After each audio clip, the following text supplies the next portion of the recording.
Olá, está no ar mais uma edição do Diálogos de Justiça. O Diálogos de Justiça é uma produção da TV Unisa e uma parceria entre o IPAM, Instituto Paulista dos Magistrados, e a Unisa, Universidade de Santo Amaro. Compondo a nossa banca, representando o IPAM, contamos com a presença da sua vice-presidente, doutora Herta Helena Padilha de Oliveira, juíza titular da 9ª Vara Civil de Santo Amaro. Como vai, doutora? Tudo bem? É um prazer tê-la conosco. O prazer é meu. Hoje vamos tratar dos avanços do direito civil, dentre eles a multiparentalidade. E várias perguntas acabam surgindo. Tá? O que é a multiparentalidade? Pode uma pessoa ter no seu registro de nascimento o nome de mais de uma mãe, nome de mais de um pai? Respondendo a estas e outras perguntas, hoje conosco, doutora Tarsila Helena Paladini Augusto. Ela é professora de Direito e Processo Civil da Universidade de Santo Amaro e mestranda em Ciências Humanas. Como vai, doutora? Muito bem. É um prazer tê-la conosco aqui no nosso prazer é todo programa. meu, doutor. Já dando início, doutora, só para um esclarecimento geral, o que vem a ser a multiparentalidade? A multiparentalidade ou pluriparentalidade, ela veio reconhecer juridicamente uma situação posta de fato há muito tempo, que é o quê? Reconhecer o pai socioafetivo e o pai biológico, sem que um exclua o outro, ou também a mãe socioafetiva e a mãe biológica, sem que uma exclua a outra. Doutora Tarsila, a senhora poderia explicar para a gente um pouquinho melhor isso? Porque, por exemplo, a senhora está falando do pai socioafetivo e do pai biológico. Tem alguma similaridade com a adoção? A adoção tem alguma coisa a ver com isso? Na adoção existe essa multiparentalidade ou não? Na realidade não, porque quando ocorre a adoção, ocorre o rompimento do vínculo, né, com a família biológica. Já na multiparentalidade ou pluriparentalidade, acaba tendo mais um vínculo, né? Na adoção, a gente só carrega, né, a pessoa que é adotada só carrega os impedimentos para o casamento. E na pluriparentalidade, todos os efeitos da filiação se compõem, né, por os dois lados, dos dois pais ou das duas mães. A multiparentalidade, então, no caso, pode ser considerada um avanço do direito de família? Sem dúvida nenhuma. A família se transformou muito, né? Hoje, na doutrina, se fala da família mosaica. O que vem a ser a família mosaica? É aquela que a mãe ou o pai acaba se relacionando com outra pessoa e esta pessoa cria o filho como se seu fosse e cria-se laços de afeto tão importantes quanto o laço, né, a genética, o laço consanguíneo. Um filho, então, proveniente de um casal separado, vamos assim dizer, Sim. que o casal constitua uma nova família, tanto o pai como a mãe. A multiparentalidade seria o quê? Um direito até dessa criança de considerar como que se seus pais fossem tanto a nova companheira do pai como o novo companheiro da mãe? Eu costumo enxergar não só como o direito da criança, mas também daquele pai, né, de ser, ou daquela mãe, de ser homenageado, tendo reconhecido o seu afeto, o seu vínculo com aquela pessoa, com aquele indivíduo. Interessante. Inclusive na certidão de nascimento pode constar o nome de todos? Pode. Então, vamos esclarecer um pouco para ficar mais didático para as pessoas que estão ouvindo a gente. Essa multiparentalidade, ela seria não só no aspecto fático, quer dizer, a pessoa se considera como se fosse o pai, o padrasto é como se fosse o pai, mas seria uma questão de direito também? Haveria essa inclusão no registro de nascimento, no assento de nascimento? Exatamente, é o reconhecimento jurídico dessa situação, né? Onde o direito vai abraçar essa situação e não mais ficar naquele formalismo que se tinha no passado de apenas constar um pai ou uma mãe. Não, pode sim constar 2 pais ou 2 mães no registro de nascimento da pessoa, da criança. Isso já tem sido reconhecido? Tem vários julgados, né? No Brasil inteiro, eu acho muito sensato que alguns juízes estejam caminhando nesse sentido, reconhecendo uma situação, né, da vida da pessoa, do cotidiano, e não afastando essa realidade da proteção legal. Legislação sobre o tema ainda não existe. Na realidade, ao se pensar em legislação sobre o tema, a gente acaba se socorrendo dos princípios da dignidade da pessoa humana, da solidariedade que se faz nas relações familiares, né? Isso não é afastado. O fundamento maior da multiparentalidade está aí, na dignidade da pessoa humana, da solidariedade que se tem nas relações familiares. Então, mesmo sem legislação, os efeitos jurídicos são amplos. Sim, sim, previdenciários, de sucessão, enfim, todos acabam, uma vez reconhecido isso, né, judicialmente, acaba tendo todos os efeitos. O embasamento, no caso, então, é principiológico, são os Principiológico, principiológico.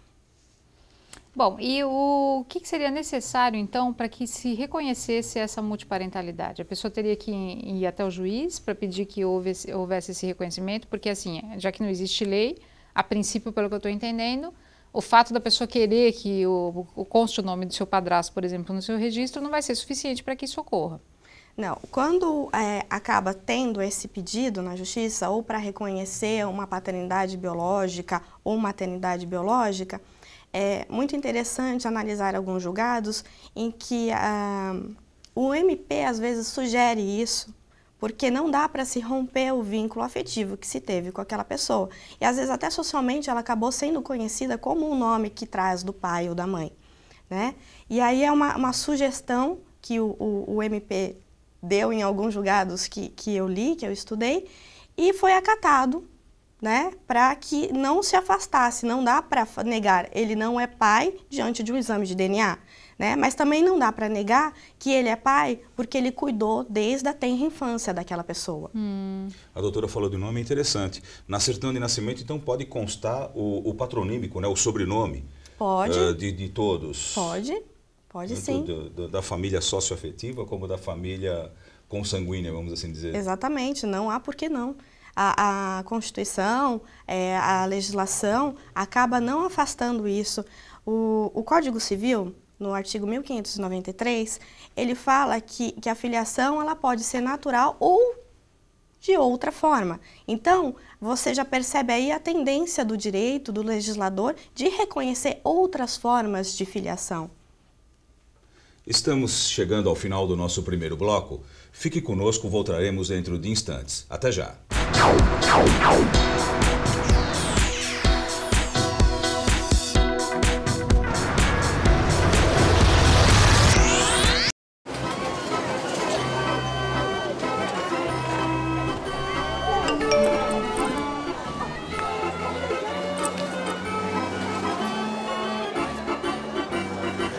Você viu minha filha?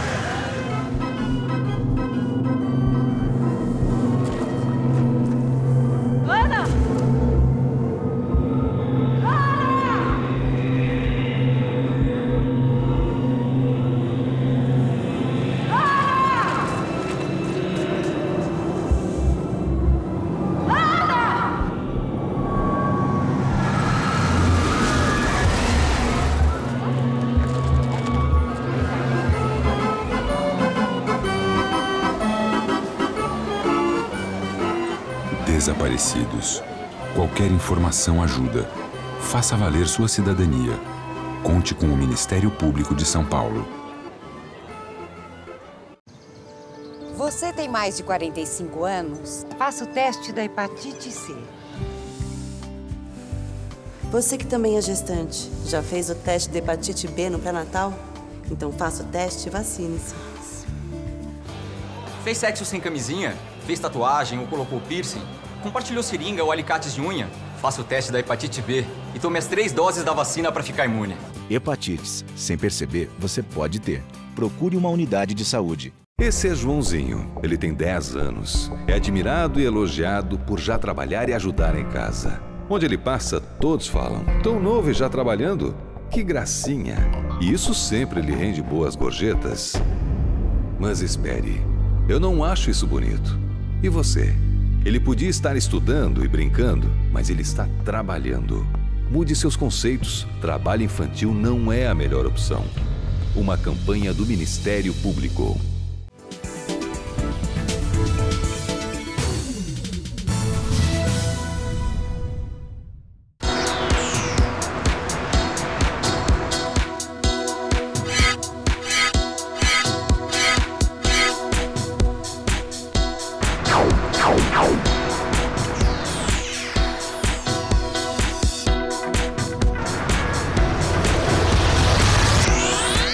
estamos de volta no nosso segundo bloco do programa Diálogos de Justiça.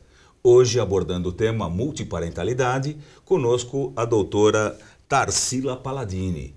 Voltando ao tema da multiparentalidade, doutora, a doutora já evidenciou uma situação onde que se reconhece, no caso, a multiparentalidade. Existiriam outras situações que a justiça brasileira poderia reconhecer?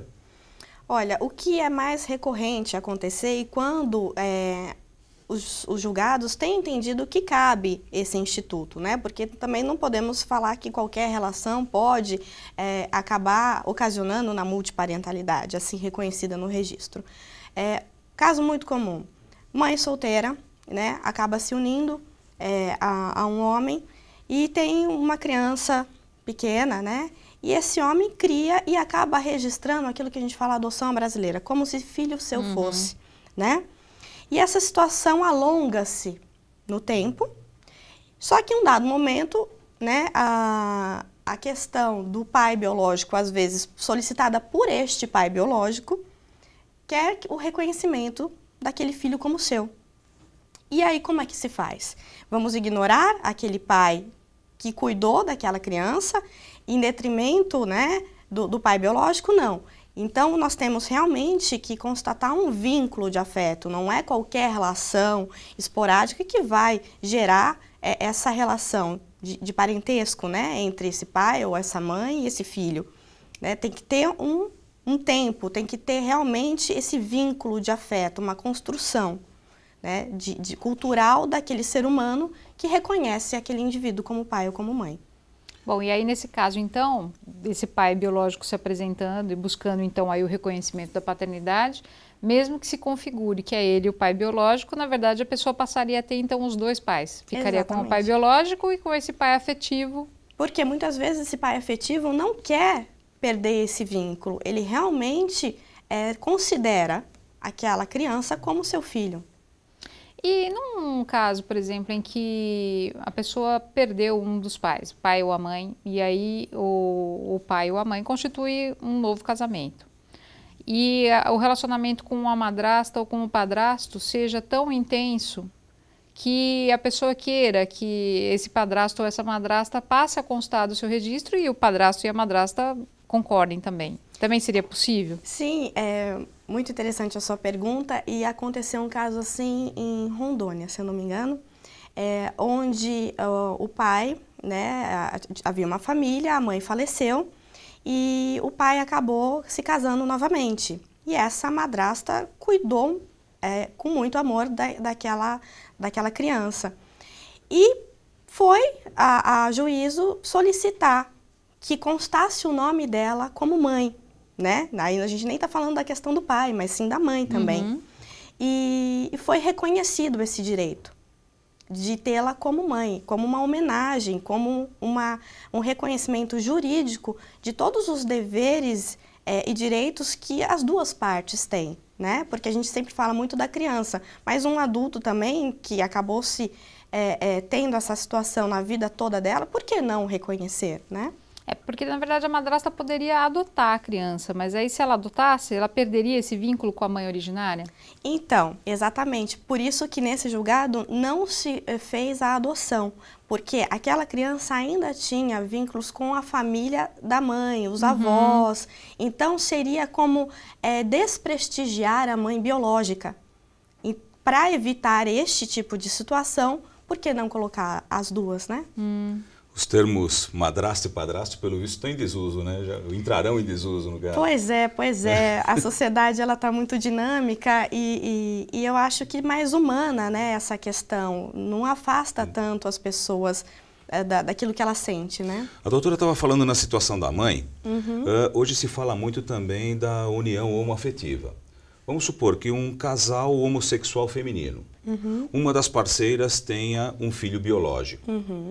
A segunda parceira, ela poderia também postular essa parentalidade numa situação socioparental e nessa certidão de nascimento constar as duas mães, tanto a biológica como a mãe socioparental, numa situação dessa homoafetiva? Vamos pontuar algumas circunstâncias que podem acontecer. Uma coisa é aquilo que se tem feito que um casal homossexual acaba querendo gerar uma criança. E aí eu não entendo que seria a multiparentalidade, porque já desde o início ela seria reconhecida como filha daquelas duas pessoas, tá? A multiparentalidade, ela viria num segundo momento ou para incluir aquele pai ou aquela mãe que não que é biológico, que consta lá do registro, para constar o pai socioafetivo ou vice-versa, né? Ou numa situação em que há um pleito nesse sentido. Nesse caso específico da união homoafetiva, então, voltando ao exemplo aqui que o professor Flávio deu, se as duas companheiras resolverem ter um filho e, por exemplo, partirem para uma inseminação artificial, a princípio não saberia quem é o pai, se esse doador não for identificado. Então, essa criança teria só as duas mães? Exatamente. É isso? Exatamente. O direito ainda não enfrentou todas as questões advindas da questão da doação de material genético, né? É um enfrentamento que nós temos que realmente pensar e refletir. A princípio, essa criança vai ter uma sorte porque ela vai ter as duas mães, né? Ou seja, ela vai continuar tendo duas ascendências, assim dizendo. Sim, mas não é o direito da criança saber quem é o pai? Até porque tem um monte de consequência, né? A carga genética, tem o problema dos impedimentos de casamento. Eu considero como, sim, sendo um direito dessa criança de buscar. Todo mundo tem direito, um direito fundamental, de conhecer a sua origem, né? Por que que eu sou dessa forma, né, fisicamente? Eu entendo como um direito. E a questão da doação de material genético me passa a sensação de que talvez furtaria o direito desse futuro indivíduo de conhecer a sua ascendência. Sim, até porque se partindo do princípio da preservação da dignidade da pessoa humana, eu estaria diretamente ligado à dignidade desse indivíduo de saber qual a sua origem, né? Então não seria até um direito dele, uma barriga de aluguel, um doador, um terceiro, numa relação como um doador de sêmen, por exemplo. Essa criança não teria esse direito até de constar isso na sua vida? De saber e de ter a proteção que realmente o ordenamento jurídico já dá, né? O ECA, a Constituição, o Código Civil, dá muitos instrumentos para que tenha essa proteção. E simplesmente a gente afastar isso por uma situação que se diz moderna, mas a gente não pode deixar que a modernidade nos furte daqueles direitos já conquistados há muito tempo. Estamos encerrando o nosso segundo bloco. A doutora Tarsila volta conosco no terceiro bloco dentro de instantes. Fique conosco, até já.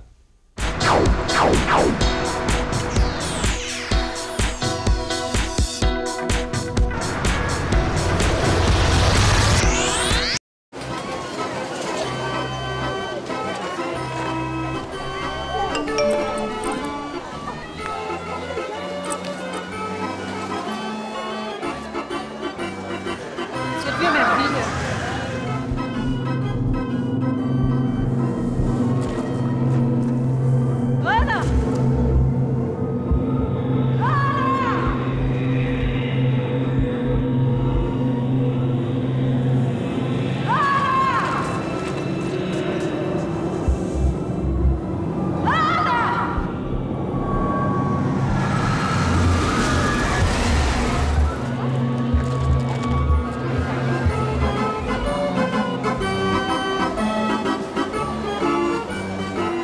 Desaparecidos.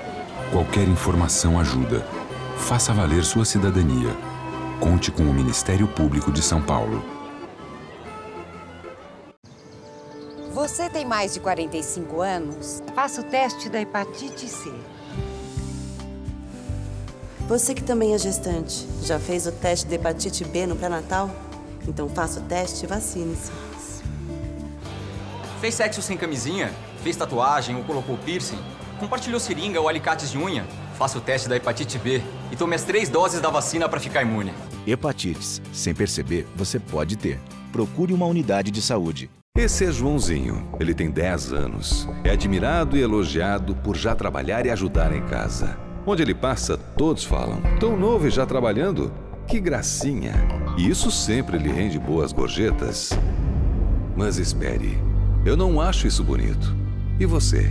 Ele podia estar estudando e brincando, mas ele está trabalhando. Mude seus conceitos. Trabalho infantil não é a melhor opção. Uma campanha do Ministério Público.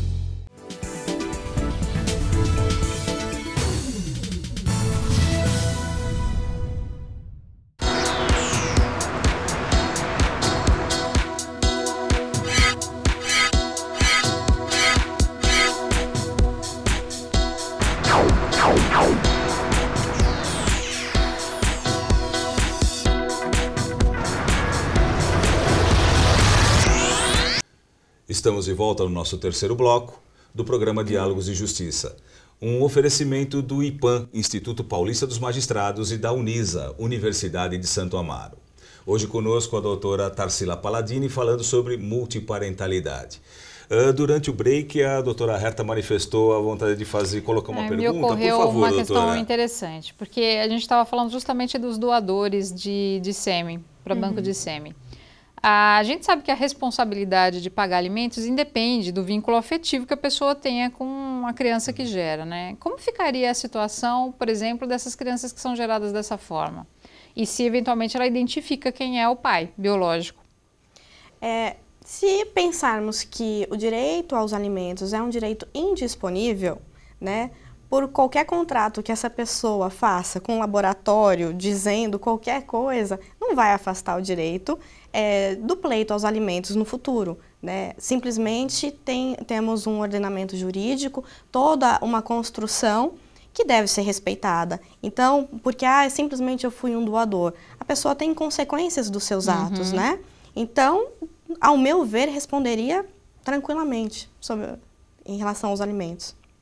E situações, doutora, de guarda, de visitas, nós temos aí duas situações, né? Os pais por consanguinidade e os pais socioafetivos aí. Haveria algum critério nessa situação de visita e de guarda ou não? O critério da igualdade, né? Porque se eu considero tão relevante a questão do afeto como a questão da filiação consanguínea, não há por que eu dar privilégio ao pai biológico ou ao pai socioafetivo. Na realidade, temos que usar da igualdade.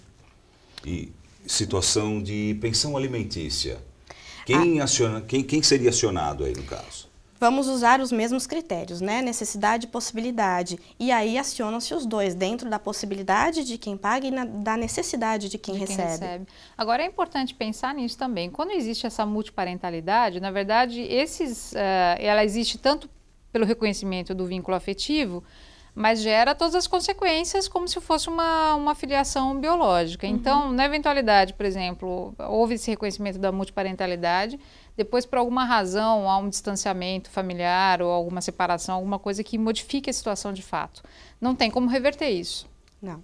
Então, o próprio filho, por exemplo, que vai ter dois pais, ele é responsável também por pagar alimentos para esses dois pais na velhice, por exemplo. Exatamente. Né? Tanto ele poderia receber como ofertar. Como ofertar.